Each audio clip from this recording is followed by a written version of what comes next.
historiografía chavista ha establecido que el 4 de febrero es hijo del 27 de febrero. ¿Qué opina usted de eso?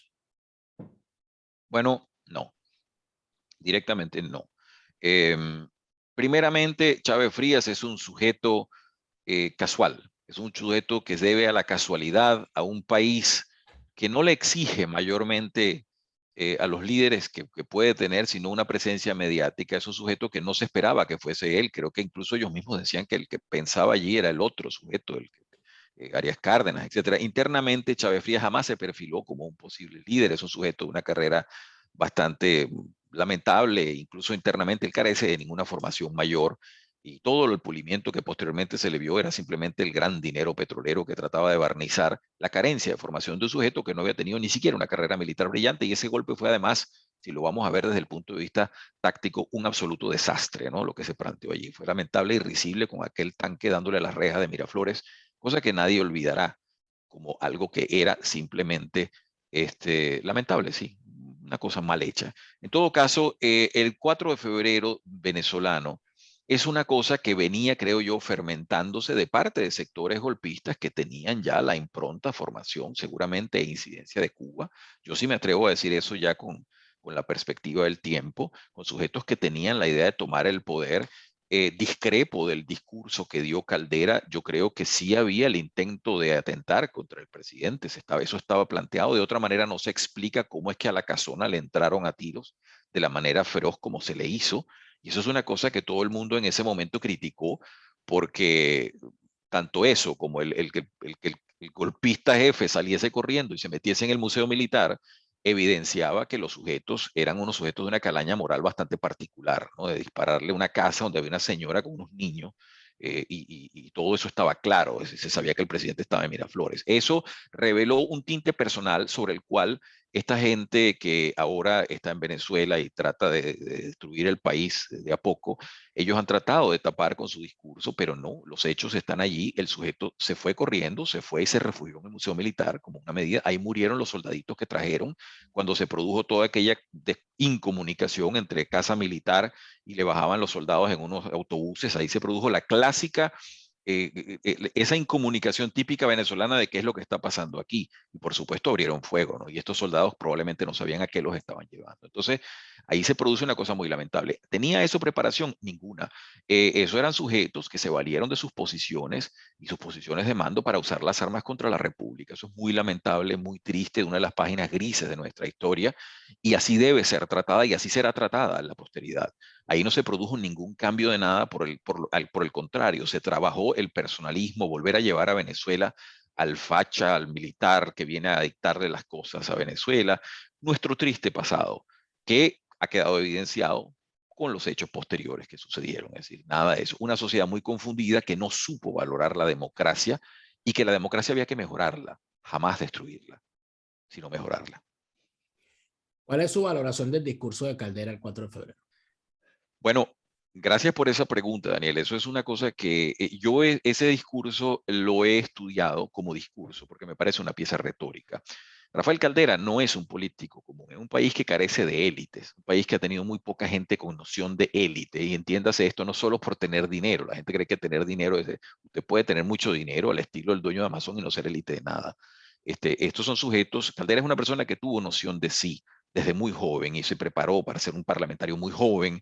Es un sujeto que nace en 1915, uno de los parlamentarios más jóvenes que ha tenido Venezuela, muy preparado. Decían los copellanos que él hizo la ley del trabajo a mano alzada, que era un sujeto de una preparación jurídica notoria, hablaba varios idiomas, etcétera, etcétera. Por eso yo no tiendo a tomar como casual los hechos de Caldera, sobre todo cuando todavía estaba en plenas facultades. Entonces, ese discurso yo lo he catalogado. Quien lo haya leído, y creo que se consigue en Internet, podrá ver que él toma inmediatamente lo que pudiéramos decir esa especie de tabla de surf, de esa ola enorme que se ha gestado una vez que ya empieza a tomarse el dominio del golpe. Y él plantea en su discurso, de una manera orgánica, muy bien organizada, 3 puntos básicos, ¿no? Lo primero, introduce civilinamente tres macro partes y luego hace una especie de excurso. Al principio dice, bueno, este decreto burla, digamos, perdón, revela la gravedad de lo que estamos haciendo, ¿no? Entonces empieza a hablar de la situación del país como algo muy grave.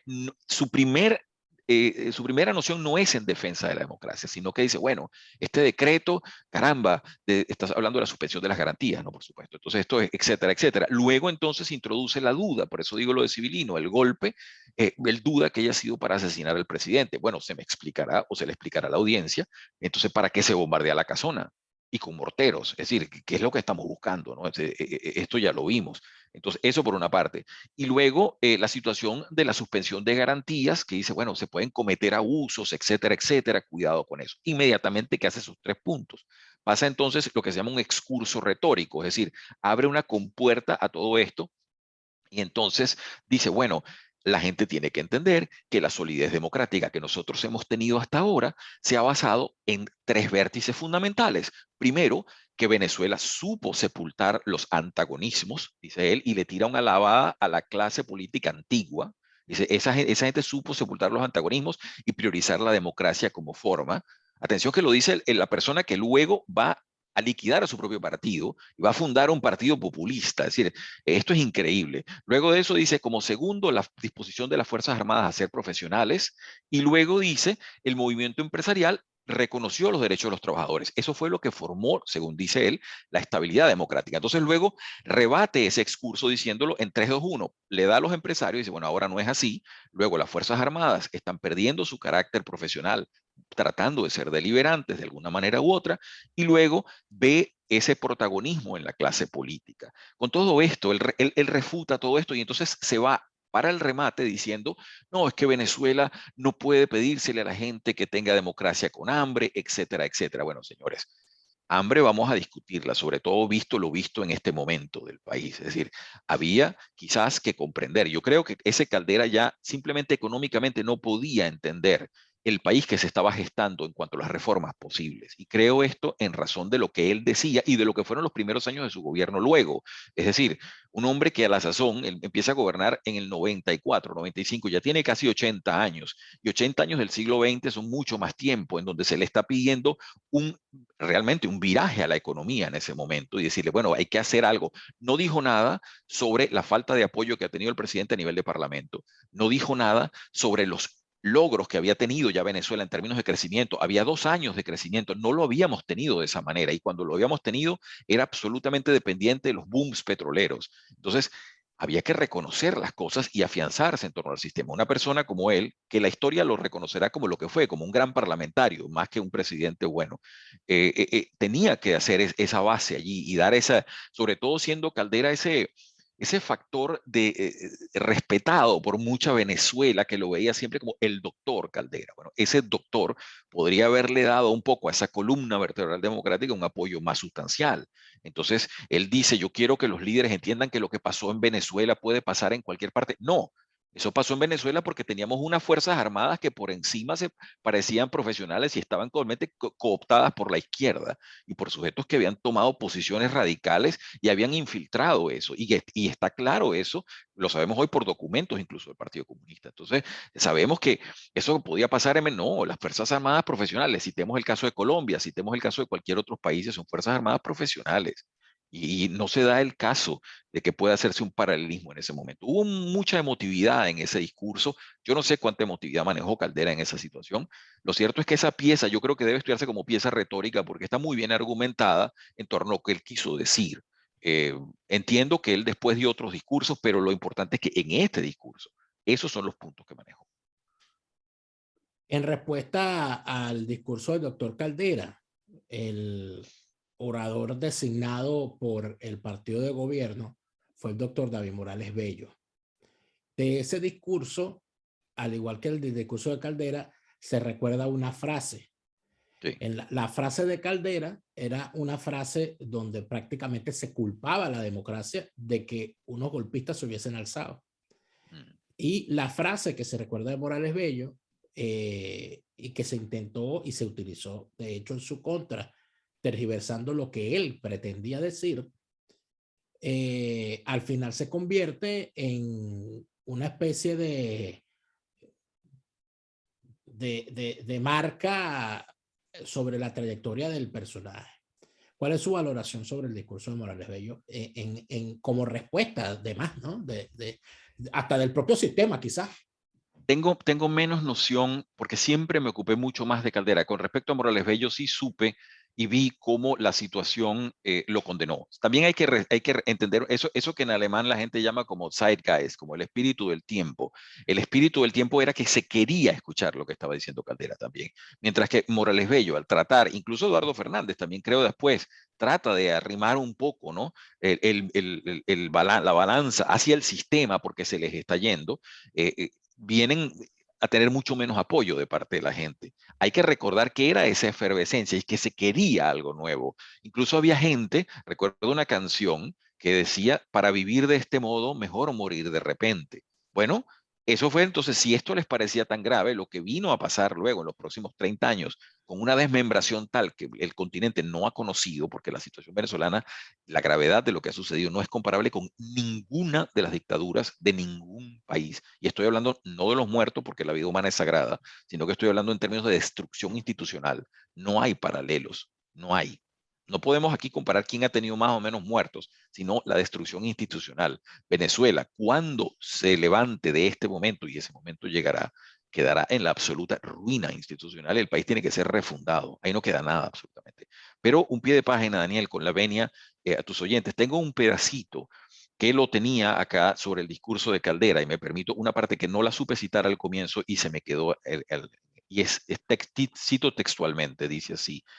Es difícil pedirle al pueblo que se inmole por la libertad y por la democracia, cuando piensa que la libertad y la democracia no son capaces de darle de comer y de impedir el alza exorbitante en los costos de la subsistencia, cuando no ha sido capaz de poner un coto definitivo al morbo terrible de la corrupción, que a los ojos de todo el mundo está consumiendo todos los días la institucionalidad. Y remata, dice, el golpe militar es censurable y condenable en toda forma, pero sería ingenuo pensar que se trata solamente de una aventura de unos cuantos ambiciosos que por su cuenta se lanzaron precipitadamente y sin darse cuenta en aquello que se estaban metiendo. Bueno, la posteridad juzgará. Primeramente, nótese lo que les decía, la pieza retórica. Es decir, tenemos allí, no es un venezolano común el que está hablando, es un sujeto que tiene un manejo retórico de la idea y del hilo que le está tratando de expresar. Eso es muy notorio, sobre todo quien ha tenido la oportunidad de leer discursos parlamentarios en Venezuela. Este nivel no es común, en la actualidad es inexistente.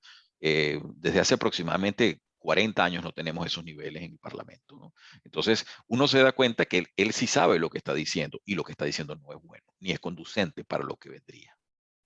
Pero de alguna manera lo que responde entonces Morales Bello, tomando en cuenta el nivel argumentativo que maneja Morales Bello, termina siendo la respuesta apropiada. ¿Por qué ganó Caldera y perdió Morales Bello en ese debate ante la opinión pública? Porque el villano terminó siendo el que se levantó a condenar a los golpistas frente a los vivas. Él dijo, mueran.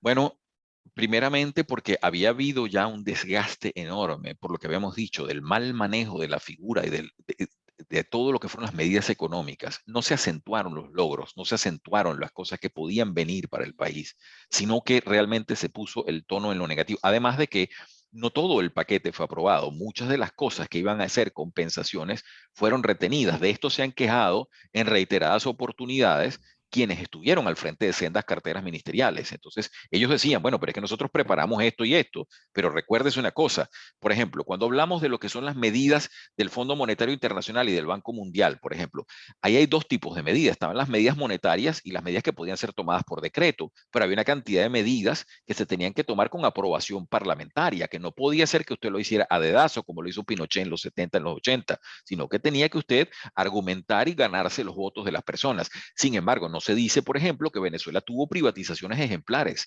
Cuando en Venezuela los teléfonos llegaron a servir es porque la CanTV se privatizó y se privatizó bien. Entonces Venezuela tuvo, por ejemplo, una telefonía medianamente normal por unos años. Luego se caería todo eso. Hubo privatizaciones interesantes que le dieron un oxígeno al Estado que venía agobiado por esa cantidad de empresas que no servían para nada. Y entonces, por cierto, el discurso de Caldera también le tira piedras a la privatización en algún momento, no mucho, pero bueno.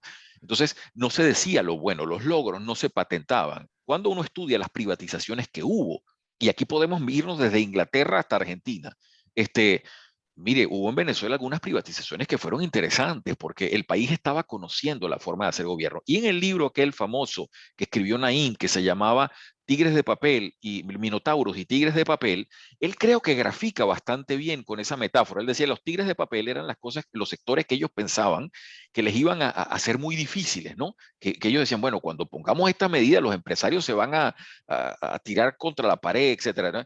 Y dijo, no, al final mucho de lo que pensábamos que eran terribles se terminaron acoplando perfectamente y jugando las reglas de todo este juego. Mientras que los minotauros, y ahí metiéndose en medio, iglesia, etcétera, ejército, entonces esos sí resultaron los tipos que no se doblegaban, los tipos que estaban allí haciendo oposición permanente, ¿no? Y que no se adaptaron. Infelizmente para esos sectores todos quedaron destruidos, porque ese cambio que querían los devoró. El chavismo reivindica el 4 de febrero como un hijo del 27 de febrero.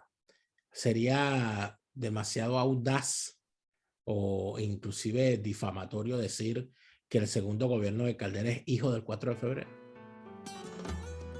Él era una especie de figura prácticamente divinizada, un sujeto que habla y los demás oyen. Es como, este es el muchacho de la película y los demás son personajes planos, ¿no? Esos no tienen pasiones, participación ni nada.